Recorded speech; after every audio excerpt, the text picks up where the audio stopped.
Day one. Day Man, one. Ray Allen and Denzel Washington. Come on, 4K. The Shuttlesworth. We need that.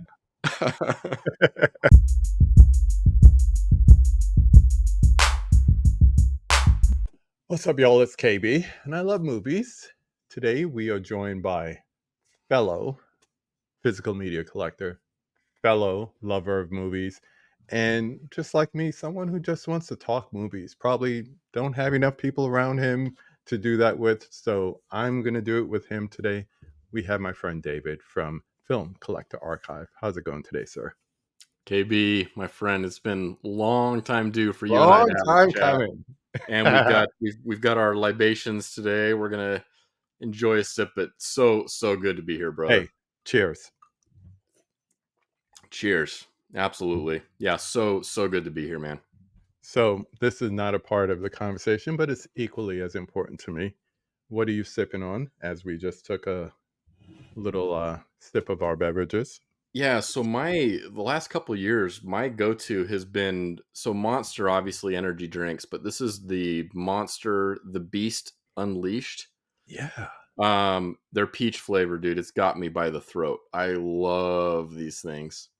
So, You is know, it more like a Mike's Hard Lemonade type of thing, or is it like an y- energy drink with alcohol? no, so no caffeine at all. It's more of like a Yeah. Mike's Hard, but it's yeah 6% volume. We got just the nice peach flavor. I mean, these hmm things, it's my absolute go-to. So that's what I'm sipping on. How about you? I bought the extra can. It's the last of the four that I have here, but I have Boot Hill Distillery canned their whiskey with a cola. So their whiskey Nice, cola. They're a little distillery out of Dodge City, Kansas. Shout out to Dodge City. And nice.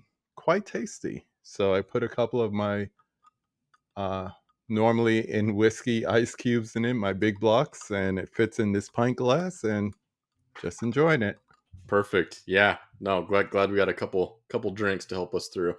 Oh, yeah. And I don't have to go far if I finish this one.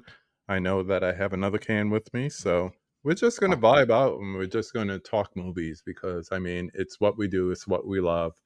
Yep. Um, I was trying to remember earlier if it was probably through Nathan because Nathan Jones, Yeah. personal friend of mine, Yep. and I think I had seen one or two of your videos before. The algorithm suggests people like Yeah. what you're watching, and then I'm like, okay, okay, and then I think that like kind of gave the stamp, and I was like, oh, this dude is cool. So Yeah. yeah, and the content is there too.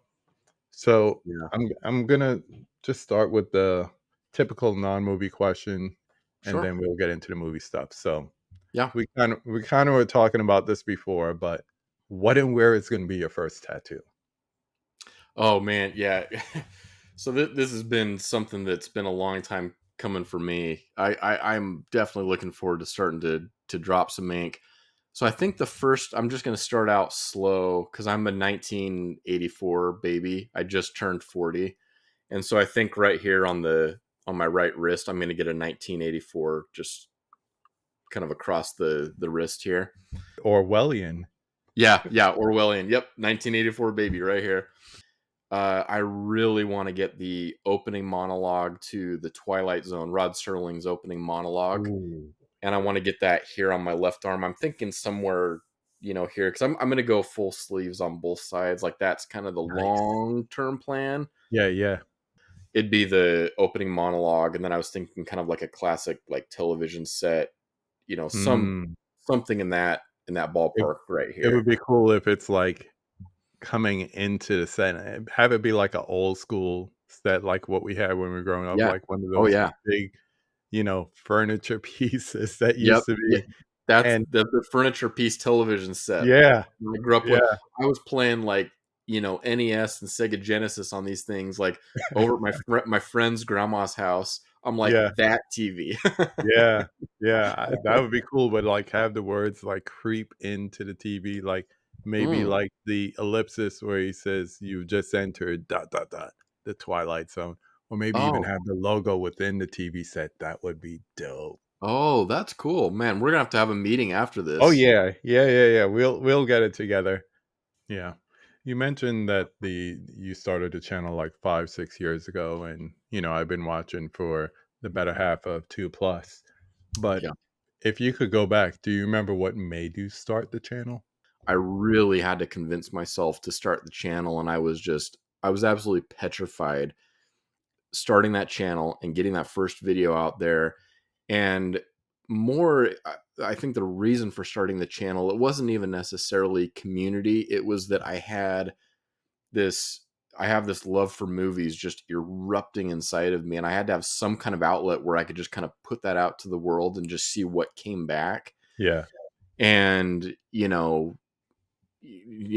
we'll say I was 2018, so 6 years later, I'm with a great community of people. I've got friends in this community that I'll be friends with forever. Like, I mean, it's just that caliber of people. But um, more, it was just wanting that outlet to be able Mhm. to communicate with people that enjoyed things that I enjoyed, and be able to work on my anxiety and be able to just, yeah, kind of put that vibe out that, hey, I love movies. I'm over here, and Mhm. let's talk, and so Yeah. more of that than anything. But it's kind of it's kind of blossomed into more than I probably would have expected early Yeah. on.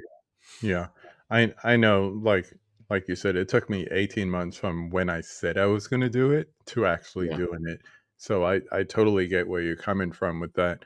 And where I'm coming from when I say I love this really old, obscure 1970s made for TV movie, or whatever it is. That's Yeah. that's everything. And I remember specifically during the pandemic, I got one comment on my channel. So comments matter, people out there. Like, Yes. Comments matter. we read comments. There was one comment that just, it had me emotional. It was, uh your channel is what got me through the pandemic. Oh, Like, wow. that's the Reader's Digest version of the comment. I can't remember, you Yeah. know. But, Yep. since you just mentioned it, I'm gonna highlight this. Boom. Go ahead and don't forget to like, subscribe, comment, all that good stuff that I hate talking about because you should be doing it anyway if you really care about us. So, there we go. Got that out there. Back to the conversation. Man, can I take a little bit of a left turn here? Yeah. I'm getting to be more and more of a Spike Lee fan. I just recently watched, maybe my favorite first time watch this year. I just saw Crooklyn for the first time. My gosh, did I love that? That was like, why on the stinking earth did I wait this long to see this movie? I loved Crooklyn. Can I tell you something? That Yeah. was my life growing up.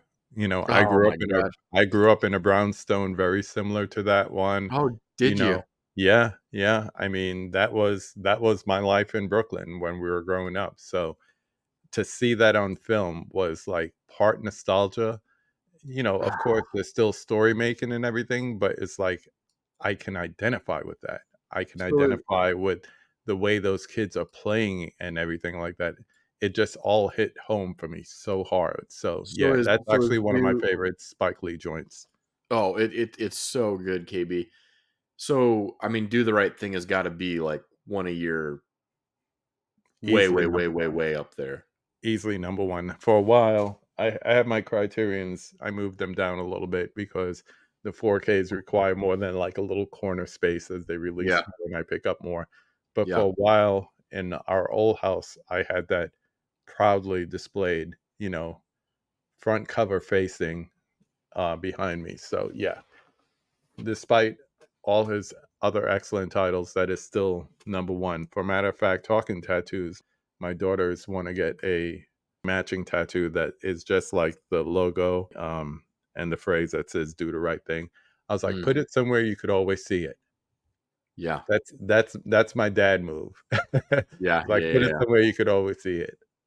Oh, man. So, this is going back. You had a in discussion with a friend, Nathan Jones, Mhm. and one of the things I remember is talking about the curation of your collection.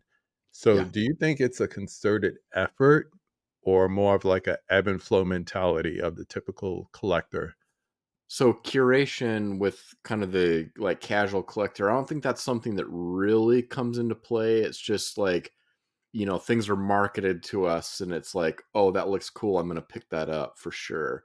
Mhm. Without any mind to, maybe having another copy of that already in your collection or, that type of thing. Whereas with me, like curation has become more and more and more of a thing for me. I mean, it's like that's key really for me collecting at this point because number one, it can get expensive. It's not something that's just, super cheap. There's more expensive hobbies out there for sure, but Yeah. for me, I want the titles that exist on my shelves to be a reflection of who I am from top to bottom. Like you can look at a shelf of Scream Factory titles and be like, "Oh, those are David's absolute favorite horror films." Or I can have, Kino Lorber or Criterion or Arrow Video or whatever it is. And I found myself at one point because I did the digital thing like you did. Yeah. Way back, I went and I sold off my DVD collection. I'm like, digital's it. Like, are you kidding me? Like, there's not gonna be shelf space taken up and blah blah blah. Yeah, that didn't last long for me. I really missed it because of that tactile experience of picking something up, interacting with it.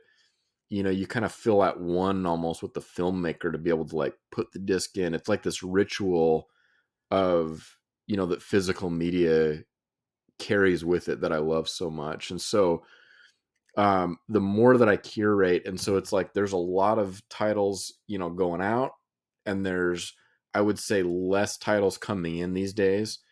Hmm. But it's like month by month, I'm looking at my collection, going like, yeah, this is me. Like this is how I want this collection to look. So with kind of related to that, but with that in mind, is it a matter of descent in quality of studio releases? Of course, we're not talking your Jurassic Parks, your ETs, or whatever.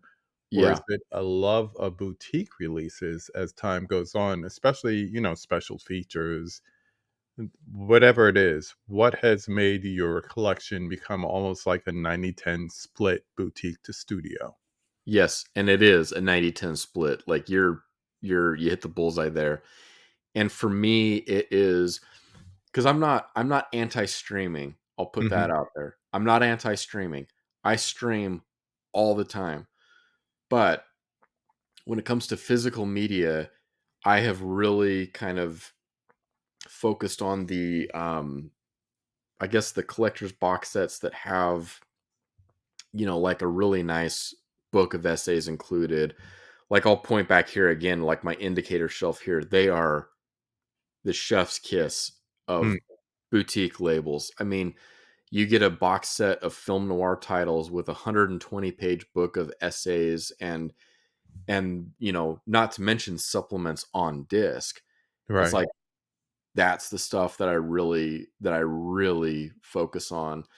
When it comes to studio stuff, I'm I'm not necessarily opposed to picking up a studio release. I just picked up Dune 2, for instance. right. Loved that film.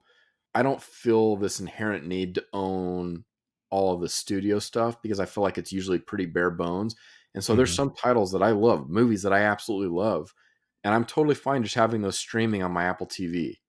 Hmm. And they're not going anywhere. And I know they can take away rights and they can disappear or whatever, but those titles that I've purchased over the years, like they're still there. Like and I Yeah. can stream them and I don't feel the need to drop, 15, $20, whatever, to have the disc on my shelf. And so more, it's this obscure stuff that I have in my collection that you can't stream this stuff. Like, I you know what? I've gotten to a point where it's like they said that, and the other day, talking about our mutual friend Ryan, yeah.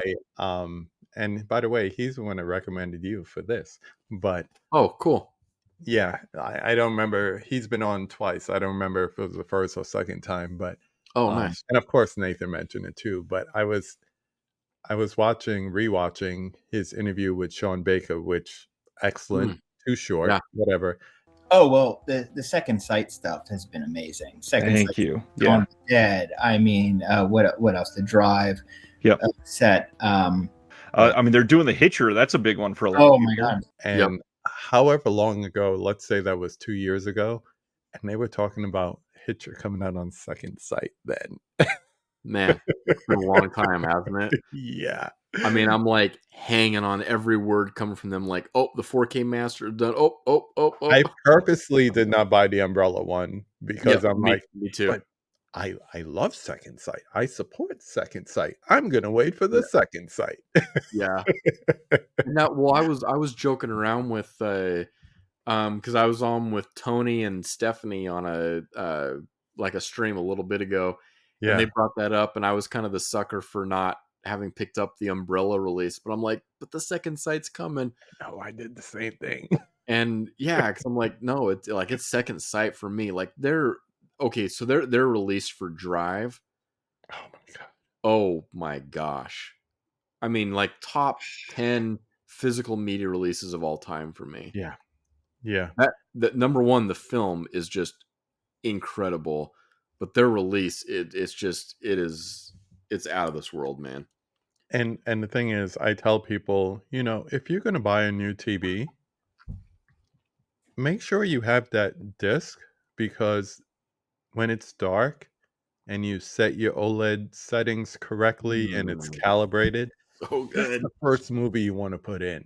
Oh You want a man. cool ass movie to watch at night that's gonna look spectacular.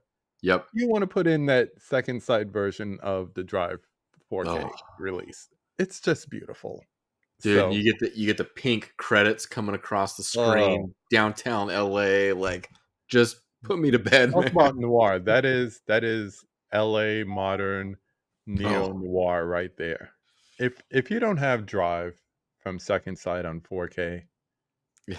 every once in a while go to, whatever boutique, your Diabolic, your Orbit, your Grindhouse, whatever you use, Yeah.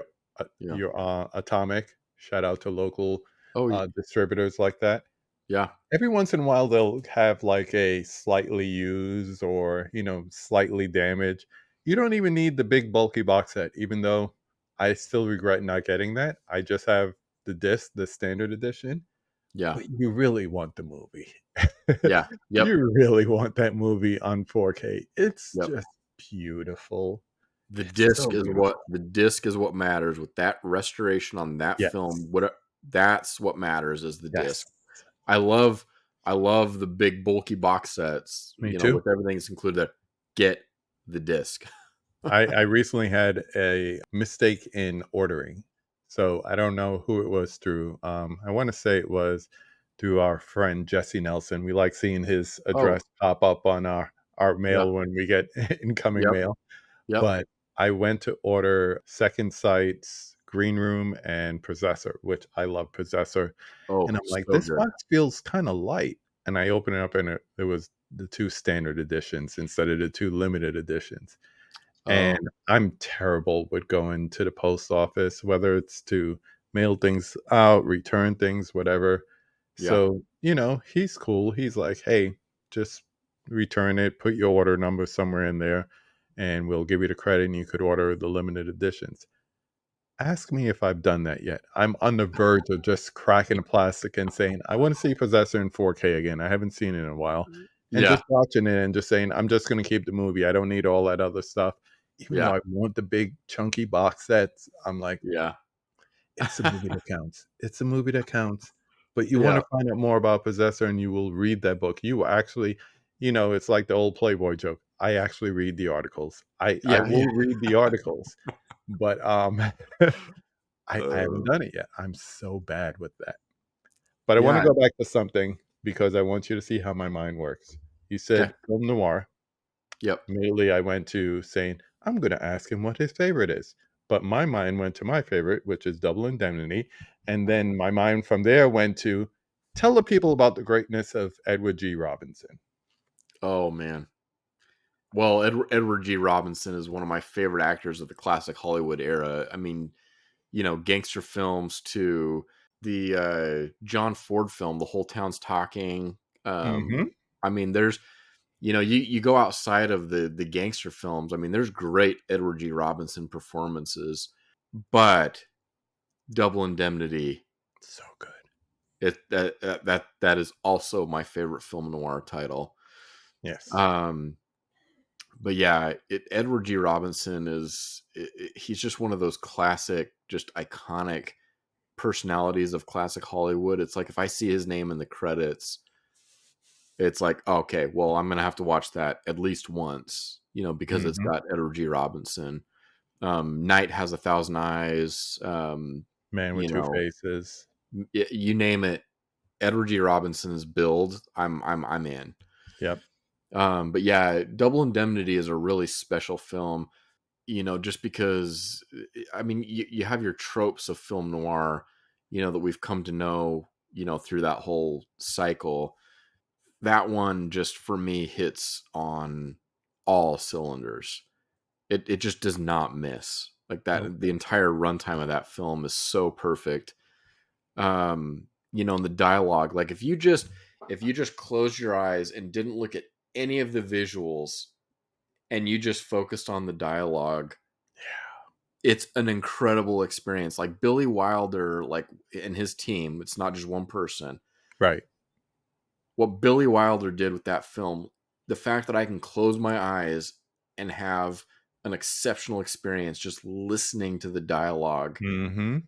that to me, it's like, okay, this is like Mount Rushmore of film noir titles, of classic Hollywood titles. Like, it's way, way up there for me.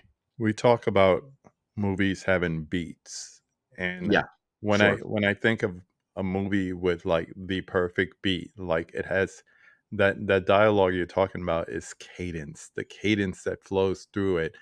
whether it's McMurray and Robinson having a conversation in the office, Yep. whether it's the two protagonists going back and forth, and it's almost like a dance between them because Well, oh McMurray my and Stanwyck. I mean, yeah, it's a dance the whole time of like yeah, convincing, one convincing the other to take on some, heinous action or whatever, and it's like, what is it that's going to grab him and push him towards that action? And then it's, I mean, just the dialogue. I mean, yeah. it's I just showed Double Indemnity to my younger brother. He's only about 18 months younger than I am. Uh-huh. He was here in town visiting, and I'm like, he said, all right, let's watch a movie, because I'm the movie guy in the family. He's like, what do you want to You too. watch? And so I gave him a list of 3 movies. I think I think we were down to RoboCop, Waterworld, or Double Indemnity. Yeah, And I was like, he's smart like, choice. you pick out of those 3. I'm like, Double Indemnity. Yeah, I think it But was, Thanksgiving was the last time I saw it. We were watching TCM, I was by my folks, and Wizard of Oz came on, and it was, like, almost nostalgic because my wife and I both grew up in New York, and it was, like, a certain holiday, the local TV station would show Wizard of Oz, and that's the only way yeah, we would see it. This is before home video and all that stuff. yep, So it was kind of a nostalgic moment because my mom remembers sitting down with me watching Wizard of Oz. So we watched it on TCM. Then the next thing was Double Indemnity. And then my wife says, "Oh, here we go. He has to watch this. Don't anyone go anywhere. He's not going anywhere." And yeah. my mom said, "Who?" I mean, she brought me up in a movie theater, and she's like, "I don't think I've ever seen that." I was like, "We are watching What? this." What? So I had the opportunity to introduce my Wow, mom to Double Indemnity. My dad, it was wow. like, "It's not sports. I'm not with it, whatever." So Oh we yeah, watched it, and she's like, how did they keep up with each other the way they were talking? It was almost like music, like they were doing like a musical. It was like just she playing off gets each it. other. I was like, "The She beats, she the gets it. beats. She's She was got the cadence. Yeah, She she was got the into cadence." Oh, it. it It was it it. beautiful. Well, it's kind of like you go to like the screwball comedies. You go to His Girl Friday. Perfect example. Bringing Up Baby, another one. Like, Mhm. it doesn't stop. Yeah, perfect example. perfect Yeah. example. Yeah. You know the feeling when someone hypes up a movie that they love and you've never seen before? Hmm. How do you avoid that and still explain The Shining to someone who's never seen it before? Oh, I knew you were going to bring up. This I'm gonna show my lone copy currently in my collection, which is Nice. just the 4K, nothing Yeah. special, no steelbook, Yeah. nothing like that. I have a Kubrick coffee table book that's about that thick. Nice. Has everything from his early, like I just watched The Killing earlier before we Oh, recorded today, and it nice. has his entire filmography is covered in that book, but it's heavy. It's like at least a good 18, 20 pounds heavy. Yeah. So like you couldn't put it on a glass table for long and keep it there because one little pressure. Yeah. But there's something special about that movie. There's something almost like reconnaissance to it. So with that in mind, please try to answer that question. Oh my gosh. I'm How? gonna open up this other can here. So Yeah. wait, That's a good time to open up a that other little, can. a little. There we go.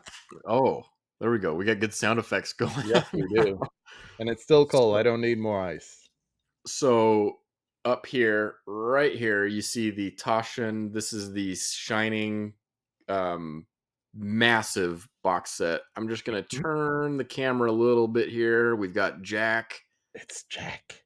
here on the nice vinyl piece there on the wall. Here's Johnny. Um, I'm just gonna start out by saying that so The Shining for me is my second favorite film of all time. With The Shining, film is really kind of a time and place thing for me. I don't know how much that resonates with you, but it's Totally. like the first time that I saw The Shining was in high school. So it was a little late for me actually because my film education had begun, prior to that. But I came across The Shining and I watched it with a group of friends. And I remember walking home in high school with a group of friends and one of my buddies saying, oh, we were all going to get together to watch a movie and like, oh, what should we watch? And I think I had mentioned like, let's watch Halloween, 1978 Halloween. And he said, oh man, because they knew that I was a horror guy. Like, have you ever Yeah. seen The Shining? And I was like, nope, haven't seen The Shining, and ended up watching it that night with a group of friends, and that for me was probably bigger. Well, probably about on the same level as when I saw Jurassic Park in '93 in the movie theater. Nice. Seeing The Shining with that group of friends at that time in my life, there was something that just that there was a fire that was lit when I watched that movie. And that movie to this day that is the film that I've gone back and watched probably more times than maybe any other film that I've ever seen because I love examining what Kubrick is showing me and not showing me on the Hmm. on the screen. Yeah. I like the way And you put that. so yeah, it's just become this lifelong obsession of mine to explain The Shining to someone though that hasn't seen it. I don't know that there's a real possibility of conveying one like the full spectrum of kind of my thoughts on the film, and even just like commercially speaking, it's like how do you sell The Shining? Of course there's the Stephen King book, Right. Which but is different. which is different, and I've read the book multiple times. I love the book and I love the film, but like Ah, to you're in that category. There's yeah, different categories when it comes to Shining the movie. There's I love the book, I hate the movie. yeah, There's I'm okay with the book, I love the movie. And yeah, then there's that rare category of both. I'm both. And I realize that adaptation can make a difference. You know, you open up a book or you do an interpretation. But and then I would love to hear your version of this. I really think what Kubrick did was a big fu to King. Yeah, well, and there's things in the film that point to that specifically. His V-dub bug, things like that. Yeah, Little nuances about it. yeah. So for me, it's like there's the book and there's the film, and I'm fine with both things existing. Mm-hmm. The thing that I love most about The Shining is just the layers that are there, intentional or otherwise. The Shining, the film, that's a Stanley Kubrick film. Yes. The Shining, the book, that's a Stephen King book. If you Two can separate just entities. separate the two in your mind, I Mm-hmm. promise you there is like endless enjoyment that comes from both of those things. I agree. But The Shining is absolutely a Stanley Kubrick film, and I'll tell you one big reason why, and that is if you watch something like 2001: A Space Odyssey, arguably my favorite sci-fi film of all time. Like Yeah. I'm obsessed with 2001. Look at how he filmed 2001, and then you look at how he filmed, The Shining. This isn't a through point with all of Kubrick's films. You were watching The Killing earlier. I love The Killing. The Killing is nothing like 2001 or The Shining. Oh no. It's a very Path of different. Glory, same thing. None of them. They all have a through line, but none of them are like you could say, "Aha, that's a Kubrick film." Like you look at 2001, and then you look at The Shining, and you look at the care that Kubrick has with his shots. So the 2001, the thing that I noticed when I first watched that many years ago, it was probably on TCM because I was a TCM obsessed kid. Same. Um, it's like, why is he holding that shot so long? Why are we still on this shot? And I remember being frustrated, like trying to figure this out. Like I'm a kid trying to figure out the art form of filmmaking. But More it's like, important, you're a kid raised on music videos oh, that are 100%. used to. Oh, yeah. Yeah. Yeah. So I watched that and I was frustrated with 2001 the first time I saw it. I'm like, this is a waste of my time. A lot of And then people I feel that watched way. and then I watched The Shining, and I'm like, and I hope I can use language on your channel. I'm like, Be you. holy shit. It's 2001, the horror version Mm-hmm. of the film, because the way that he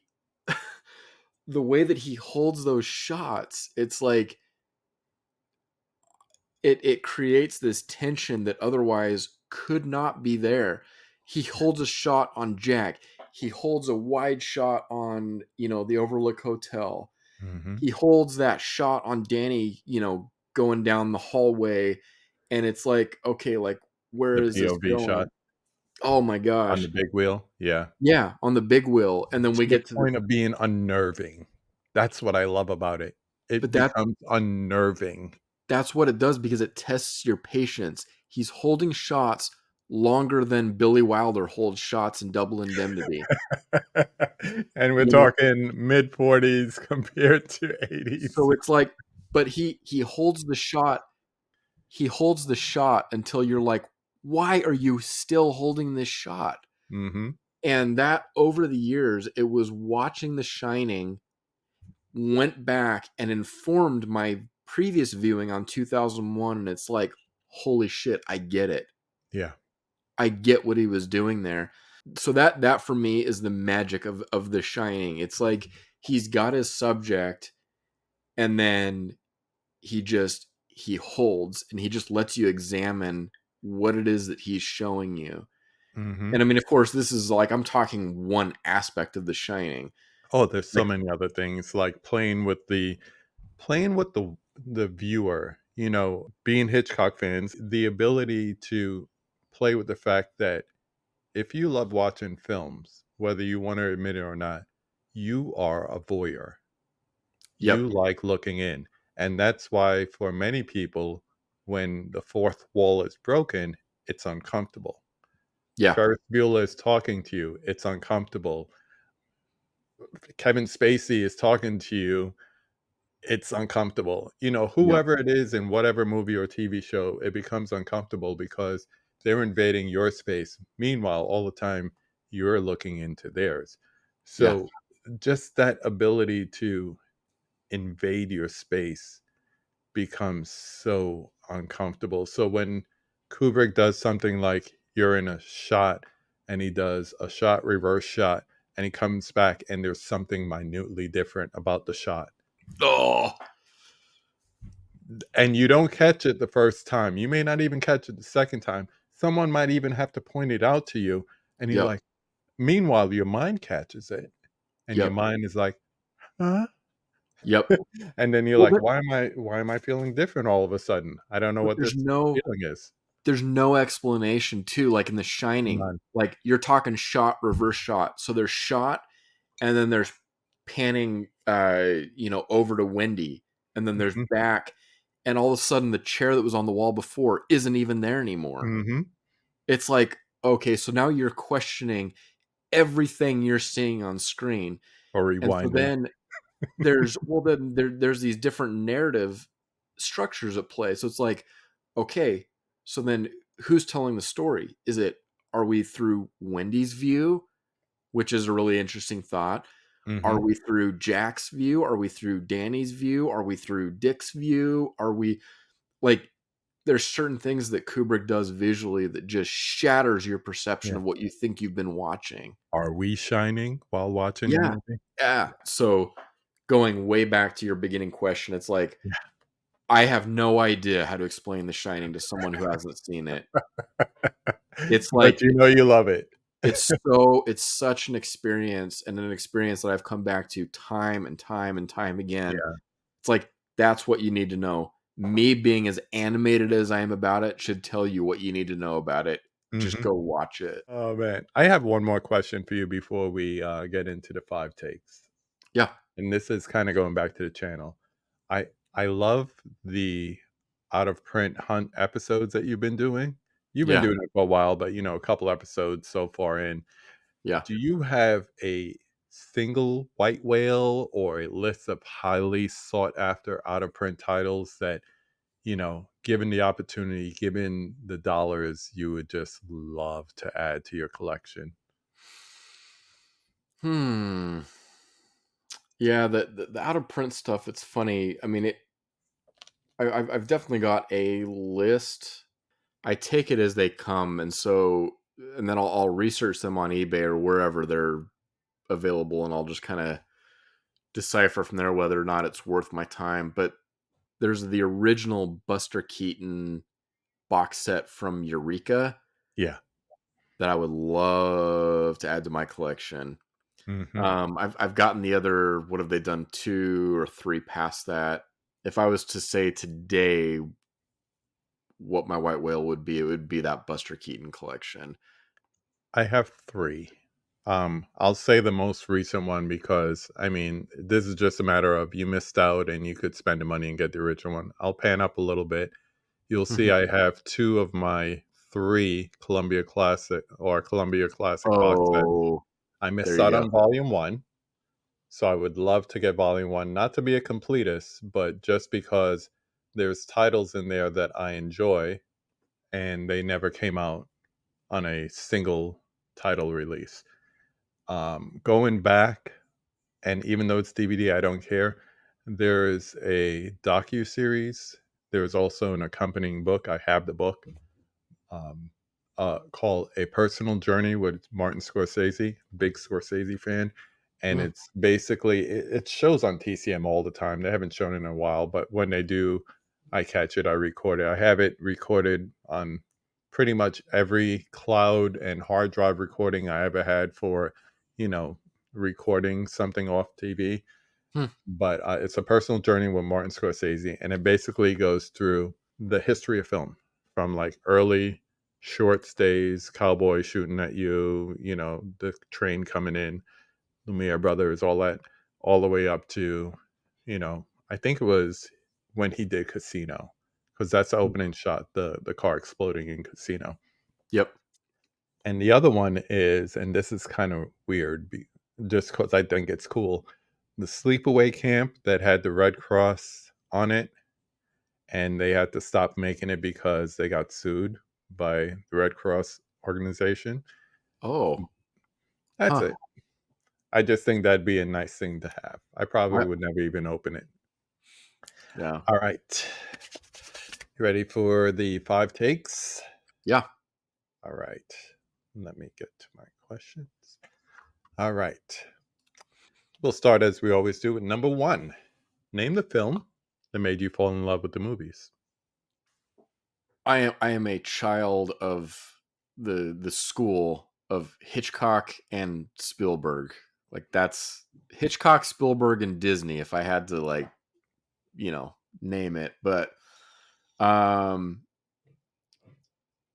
one of my earliest memories of film watching movies growing up was E.T. Hmm. It was it that was a film for me when I was born in 84. That came out in 82. It was one of the first things I remember watching in my life. And I remember feeling the sense of just genuine human connection, Yeah. but it was with an alien. And I love this idea that Spielberg presents of being connected, whether we're of this world or not, whether, we're different or we're the same, or we're connected through these, these kind of emotional connections. Mm-hmm. And just the way that he shot that film, what care he shot that film with, and of course John Williams' score, that left a really deep impression on me as a kid. Okay. Number 2. Name 5 of your favorite films. So I've got to go To Kill a Mockingbird, Robert Mulligan, Gregory Peck, my favorite performance in film history, and Mary Badham as Scout. Just to this day, I cannot watch that film enough. I can't read the book enough. Hmm. Yeah, so To Kill a Mockingbird is my favorite film of all time. I've got to go The Shining. I'm sorry to repeat myself, but I've You're got to good. go The Shining. Mm-hmm. Um, and for animated films, because animation is so big for me, I'm a huge Hayao Miyazaki fan. Oh, yeah. And so I would go, which funny enough was made the year that I was born. Nausicaa of the Valley of the Wind, I think is an exceptional film. I love You went the back on that.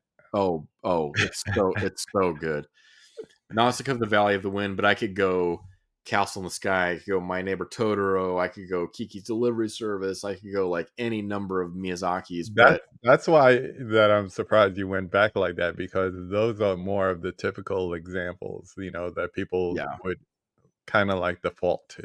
But yeah, yeah, that shows true love that you went back that far. oh, it's so good, and again for me, it's cool because it's a birth year movie for me. It was released in 84. So I'd go Nausicaa. The Spielberg film that I'll go that doesn't maybe come up on enough people's radars. I love Duel. I'm gonna finish that one day.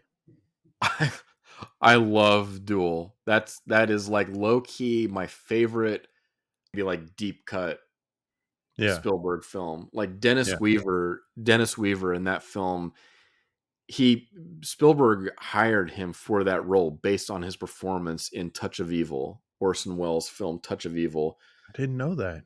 because of the manic kind of like anxiety driven performance that he had in Touch of Evil. He knew it's like that's what I want on screen for Yeah. Duel. And the performance that he gives is exactly that. I'm like, yeah, he's really pulling his performance from Touch of Evil through to Mhm. Duel. I look at a movie like Duel, at least what I've seen so far, and I think of movies like the Paul Walker Joyride, and I think of things like Locke with Tom Hardy, Yep. where you have this enclosed space for the majority of the movie, and Yeah. there's tension that's building, and you have to imagine that those two movies were inspired by something like Duel, Yeah. easily, Well, and easily it is. It's that enclosed space. It's the on the it road. well, and on the road, and it's like being in a position that anybody could be in. This could happen to you tomorrow. Hmm. Duel, you're on the road and a truck driver is having a really bad day or whatever it is, and he's just decided like he's going to go after you. Like things that aren't so fantastical that it's like, oh, I'm watching a movie. This is, and you can kind of take it that way. Yeah. But it's when it becomes something that can happen to you when you walk out the door of your house. That's really what kind of stuck with me with Duel. But yeah, Locke and Joyride is great. I love Joyride. Yeah, I still think it's underrated as My, far as underseen. I don't think enough people have seen it. Not underrated, it, underseen. well, There is a so difference. so I've got the Jack vinyl piece right here. Nobody can see right up above my desk here. I've got a vinyl piece of the whole crew from the Breakfast Club. Ah, yes. So I'll go the Breakfast John Club. Hughes. John John Hughes. Hughes. I love John Hughes. I I will go to my grave, loving how expertly he uses music in his films. Oh yeah. Needle drops are essential, especially 80s movies. I don't think Yeah. people understand the importance of needle drops in 80s movies, but Yeah. it's there. It's there. And you see it these days, certain people, Edgar Wright is the first person that comes to mind, Yeah. about just clever, great usage of Like needle drops. Baby Scorsese. Driver. Jeez. Yeah, probably the best example. I would say Yeah. that and Shaun of the Dead, but Yeah. definitely Baby Driver and Scorsese before him. But Yeah. yeah, oh my gosh, yeah. Well, so there's Emilio Estevez and Ali Sheedy. There's this moment in the film where she's talking about he's asking her essentially like what is it, what is the thing for you that's really, bothering you, and it's the idea of being ignored, Mm, at home being ignored. And there is this really subtle, I mean, like you got to be like really listening for it, this really subtle musical cue that comes in that moment. And I don't know what it is, some kind of power that John Hughes holds over me in that moment. It is like tears. It's like he holds the key, and it's just like every time in that moment yeah. I lose it. And it is like the most subtle cue. But there's multiple in that soundtrack. Everything there is so great. So I'd go Breakfast Club. Hmm. Another birth year movie for me. Let's go Them Vendors, Paris, Texas. Oh wow. Let's go Paris, Texas. Oh wow. I was not expecting that. I love Paris, Texas, and just Yeah. so there is a moment in the film where Harry Dean Stanton, his son is up in the hotel room, Hmm. um, and he's out in the parking lot and looking up, and it's like he's looking at his life from this removed uh, point of view, and it's almost like this what he could have had but doesn't have type of viewpoint, and um it just wrecks me every time. Yeah. Yeah. I was about um to say that word. I was like, it just wrecks you.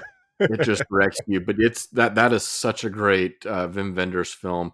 Continuing on, number three, everyone's favorite question. Name a popular or classic movie that everybody loves, but you don't particularly like it. Yeah. this is actually a pretty easy one for me. um, just because of the classic status that it holds, I just don't. I just have never held it at the level that its kind of classic status holds it at, and that is, I'm not a big Wizard of Oz guy. No problem. I'm not a big Wizard of Oz guy. It's my Like, wife's favorite movie. oh, is it? See, now I Yeah. feel bad. Don't. I think No. there's a level of nostalgia, and I Yeah, think also, some people used to be afraid of it when they were younger, and it's getting over that, and, getting yeah, over being afraid of the Wicked Witch or the monkeys or whatever the thing it was. yeah, But I also think, like I was saying before, when we watch it at Thanksgiving, it's just that nostalgia of getting the opportunity, especially in my generation, to only watch it once a year yeah, and have whatever nostalgia around that's connected. Not to say anything's particular about it, or maybe you were a fan of the books, the Bond books. So now you have that too, whether it's just that or all of the Oz books. And I mean, you know why it's called Oz, right? Looked why on not? the looked on the filing cabinet and it said O to Z. Oh, The other one said A to N, and then that said O to oh, Z.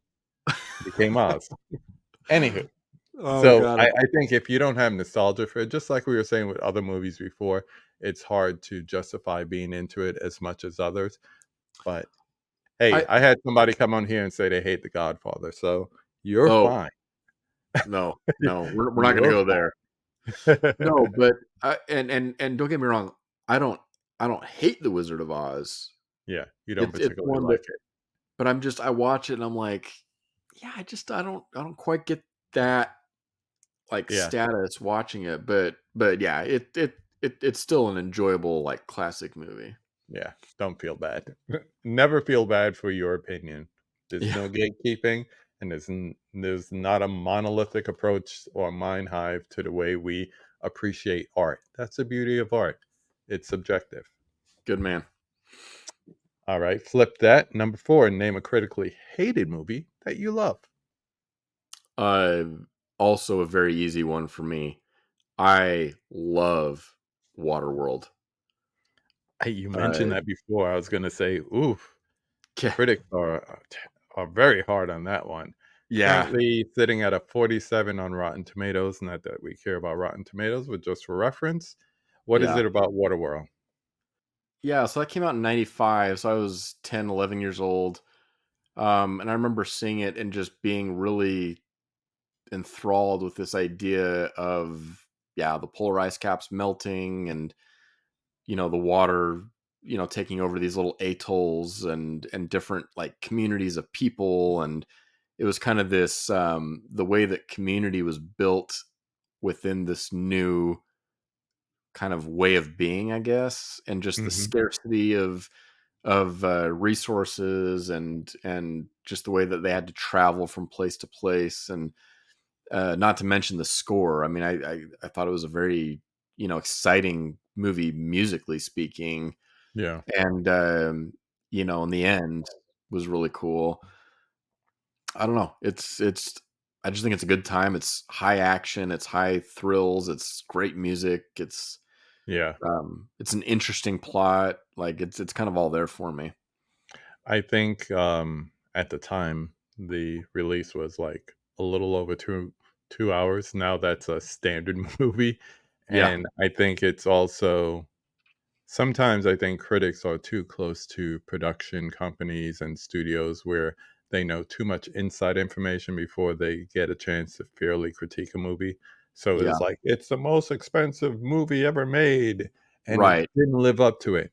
If you just saw it and you didn't know any of that, let's say you're a young 20 something year old person and you picked up that Arrow release and you just checked it out and you just took it at face value, Yeah, you even if you're a critic, you probably wouldn't have those same feelings. So, yeah.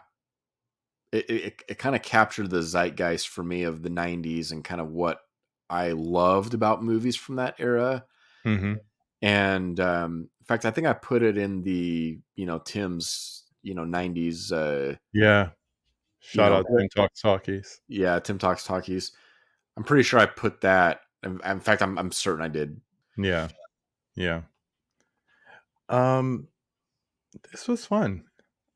I don't want anyone to know how long we've actually been talking, but it's been quite a while. This by the time you see this, it's going to be the editor's version, the edited down version. But just know that we had a great time conversing this whole time. Now that you've been through the conversation, I can lead to number 5, and that is number 5. Now that you've been through it, who would you like to see me have a conversation with on this channel? Can I shoot for the moon? You know what? People have before. I will not stop you, but the more realistic, the more likely it is to happen. All right. Well, I'm gonna shoot for the moon. All right. And say I'd love to see you have a conversation with Leonard Maltin on your channel. I would love that. And the funny thing is, okay, a friend of a friend actually knows him. Like, stayed at his house, personal friend of the family kind of thing. And I'm busy trying to get the friend on because they're in the industry, but it would be great to say, do you think you could get Mr. Maltin to come on? He's my hero. He's my favorite film historian, film critic of all time. Yeah. He's up there with me. Who's your realistic choice? Robert Bellissimo at the movies. He is a really great guy. Well, if you know him, you could help me get him. Yeah, I can definitely DM him. So what I'm going to do is I'm going to land this plane. I am going to thank you. Thank you, sir. Thank you for your time. Thank you for doing this for me. Anytime, just hit me up and say, KB, what are you doing? What's on your movie mind these days? And we could just vibe, because I can talk to you. You're the type of person I can talk to for hours about movies, new stuff, definitely the old stuff. We could go there. I would love to do that. It's been an honor to be on here. Long time coming. I'm so glad we made it happen. And me too. consider you a good